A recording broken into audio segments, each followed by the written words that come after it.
Nothing. I'll go. Ron, hey, I know you don't like to talk about injuries, but it is Brandon Sheriff. Have you kind of got an update on him? Yeah, we got some good news on him, and so it's positive. He's going to miss a couple of weeks or something like that, but it was all positive. So we'll go from there. I'll give you guys the full report on Wednesday, but just so you know, it was positive. Okay. You had talked yesterday about challenging yourselves as coaches too. You mentioned it a couple times. What did you kind of mean by that? I mean, is there? Well, no, it's just we want to make sure that the things that we're doing are right now enough for our guys to have success. I mean, are we asking them too much, too early, too soon? I mean, in all honesty, no preseason games, okay? No OTAs and mini camp. Are we getting too far ahead of ourselves sometimes? You know what I mean? I mean, somebody asked me the question the other day, how long it's going to take us to get the entire offense in? I said, we won't get everything in until next year. And it's kind of the same thing on defense. Are we getting complicated? Are we asking too much already? And that's what we have to be careful of. We don't want to get ahead of ourselves thinking, oh, we got this. Hey, we can put this in now. So are we, you know what I'm saying? I mean, we got to look at us too. It's not just all about the player, about the coaches. So I wanted to make sure everybody knew that. I'm not looking to blame anybody or throw anybody on the bus. I just want to make sure we as coaches are giving our players a chance to have success too. Thanks.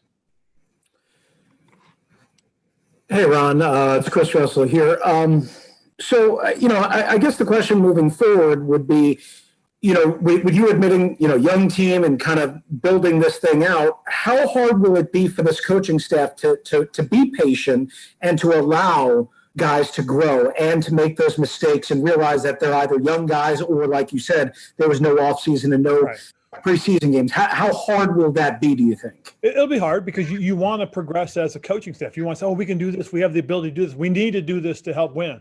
You know what I'm saying? Instead, we've done, what we went through training camp. Let's work on those things. Let's don't get so far ahead that now we can start saying, hey, these things we talked about doing. I mean, you want to have success and you want to go out there and put them in position to win, but you don't want to get ahead of yourselves. And that's really what my concern was.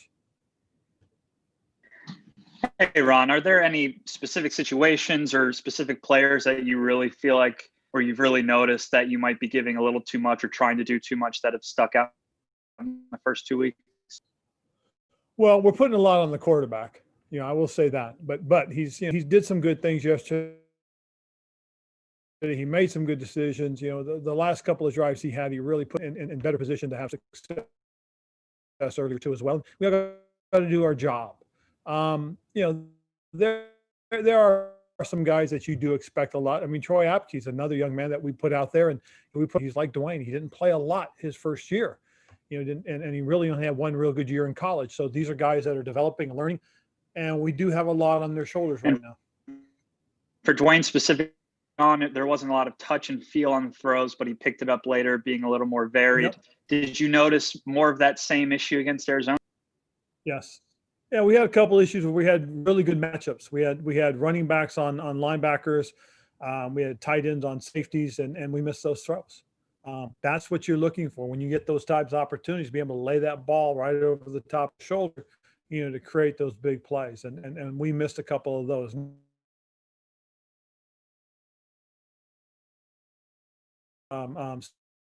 Over the shoulder on a nice route up on the sideline, so those are the things you're looking for. You're looking for more of those, though. Thanks.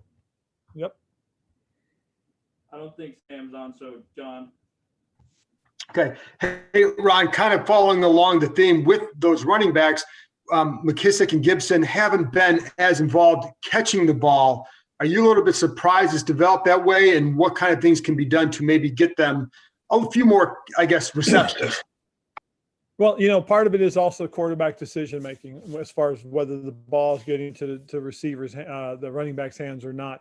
And we had a specific protection plan that involved the running backs this past week, so they spent a little bit of time in protection before they went into their routes. So it's checked down to the most certain circumstances. But I do agree with you, because we saw how dynamic those guys are when we're handing the ball off to them, and we ran the ball well. And it does tell you, if we can get the ball to them in their hands in space, they can be pretty good. And then there was a lot of talk about being patient with, the situation you guys were in before the season. How hard is it to tell people that and to preach patience?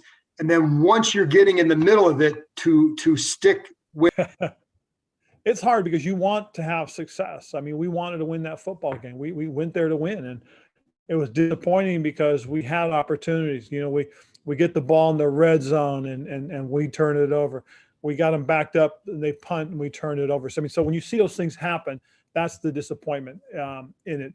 And we have a chance. We have a 2nd and 12 and on defense, and then they make it into a 3rd and 4. If we can keep them in those 3rd and long situations, that's the consistency that we are lacking right now. We're not sustaining the success. Hey, Ron, I was just curious. I'm not sure if you guys have watched film just yet, or if that's still kind of ahead for you guys, but how do you guys feel like you can get second half Dwayne to show up in the first half and for a full game? Like, I'm just curious, like, how do you feel like you can draw that out? That's a fair question, because I just got done talking to Scotty Turner about that. And it's almost as if he's so hyped that he goes through his progressions really quickly, or he's trying to get the ball out of his hands sooner than he needs to. And you want him to be a little bit more patient, because he's making good reads and he's making good decisions, but he's either going through it too quickly and not delivering a good ball early on. And then you get a little bit of a hurry up situation with him, a little bit of angst going, and you see him connecting. You see it all kind of being put together.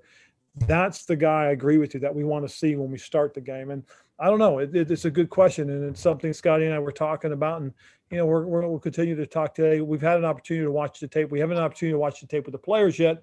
That's coming up pretty soon. Okay, and then the second question is kind of in line with the run game. It got started. J.D. McKissick, I noticed him like having a lot of success in between the tackles.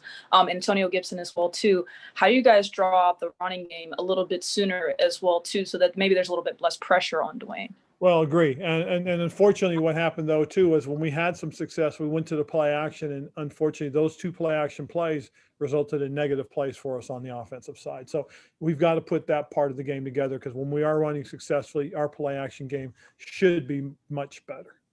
Thank you, Ron. Yep. Ron, when you talk to the players, you said you watched the tape with the coaches. How, I guess, easy or is it that the turnover seems to be a big problem yesterday? So how much of that is it, okay, guys, if we just don't turn the ball over, we're going to have so much more of a chance for success? Obviously, I'm sure there's a lot of things that you guys are going to look at, but, to emphasize that maybe as a whole, things weren't too bad, but those turnovers really made such a big difference. Yeah, they are. I mean, you can sit there and, and you can shape it how you want. And you're right. Oh, we don't turn the ball over, we have an opportunity. I mean, there are 3 instances, and it happened in the first half, that were really, truly disappointing. One was the turnover in the red zone. One was the turnover in the punt. And one was getting knocked out of field goal range on a sack that we allowed. Those 3 things really, you say, okay, at worst, you got 9 points going into the half. You're down, 20-9. At best, you score 1 touchdown and it's 13. You score 2 touchdowns. I mean, so you can do that, but you really are what you are, and 30-15 tells you you're the loser because of these things. And that's what we got to get across to the guys, and just how important and significant it is. There's a stat that says you only get to the red zone on the average a little less than 3 times a game. Okay, so if you're only getting there 3 times a game, you've got to put touchdowns on the board at least twice of those 3 times. And we had opportunities early and we didn't do it. That's disappointing, because it shapes the game. It shapes how you look at things when you come out in the second half. And we've got to make sure that we take advantage of the opportunity to score when we're in the red zone. Thank you. I don't think Nikki or David's on WJLA. Hey, Ron, Scott Abraham, ABC7. How are you holding up health-wise? Obviously, 2 cross-country flights in a 48-hour period. Probably not a lot of sleep. Don't know if you had this morning. How are you holding up overall? I'm holding up well. I am. I was able to. I didn't travel with the team on Friday. I traveled Saturday, and then I flew back separate. I flew back private to get back early. I do have treatment today. I'm actually headed as soon as I'm done here. I'm headed to my treatments, but I'm doing well. Yesterday wasn't as hot. I was able to hydrate on the sidelines. Drank a lot of water, drank a lot of Gatorade, so I didn't get an IV at halftime. And after the game, I did the same thing. I had drank a lot of water and Gatorade, so it's helping me. So I made it out pretty good. I will see my doctor today, so who knows? He might have something else for me.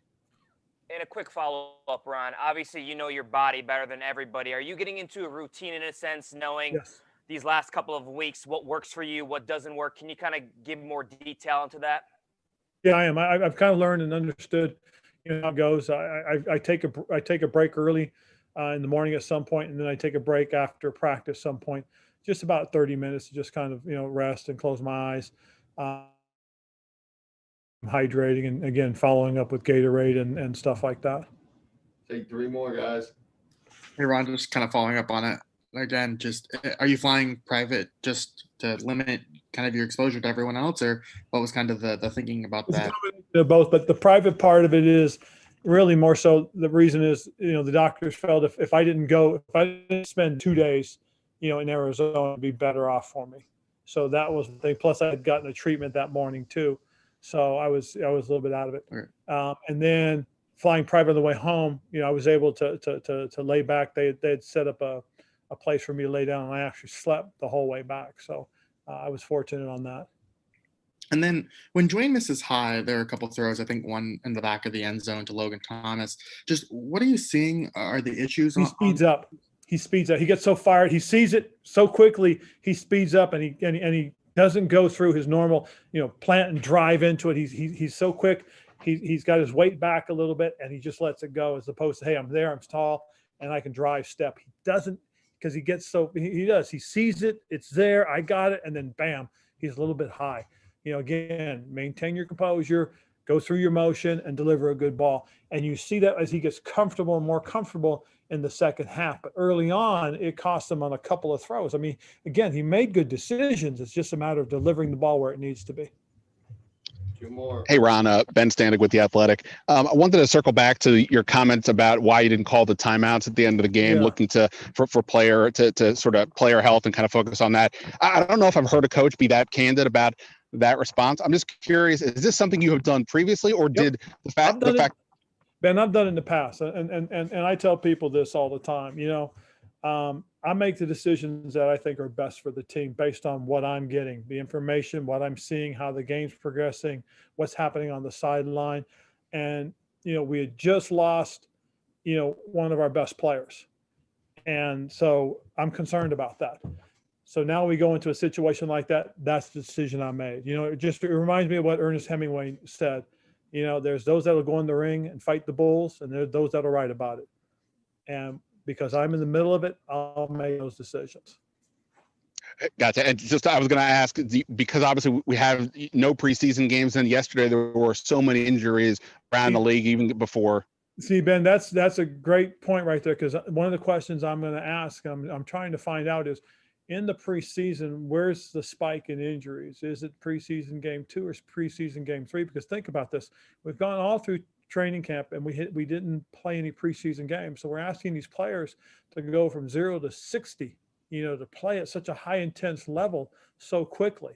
We were fortunate last week. There wasn't a lot of injuries. This week there was. So is there a concern that that's what's going to happen because we haven't had these guys playing at such a high level? So I just, again, for me personally, yesterday, my thought process, getting where we were, I was not going to put anybody's health on my football teams, out there. I wanted to make sure it was tough losing Brandon. Like I said, there was some positive news on it. We're very fortunate. He's very fortunate and very happy. Last one. Hey, Ron, this is Darren Haynes from WSA 9. As like a former defensive player, from you playing your game, when you see that your defense recorded 11 sacks, it's like the most through the first 2 games in like 34 years. How would you describe how pleased you are and how well your defense is playing, getting to the quarterback wise? Well, I'm very happy about that, but yesterday was a little bit of disappointment because we took a step backwards. And, I talked to Jack, and Jack and I are disappointed because for whatever reason, we played tentative. We didn't play with the same aggressive nature we had the first game. And I know a lot of it had to do with the quarterback. I mean, Kyler Murray's a special talent. He has the ability to create, and that sometimes get guys tentative. And then you look at who he matched up on the outside with Hop and Fitz. I mean, you're talking about two guys that, for sure Fitz has got a chance to be a Hall of Famer, and Hop has too. So you're talking about two quality players. So sometimes that gets to you a little bit, but we have a ways to go to get better, to be better as a football team. Am I fired up, Miss? Yeah, I am, but I am a little disappointed in the way we played. And again, like I said, we've got to look at how we call the games as coaches as well. All right. Thanks, Coach. Thank you, guys. Thanks, everybody. Thank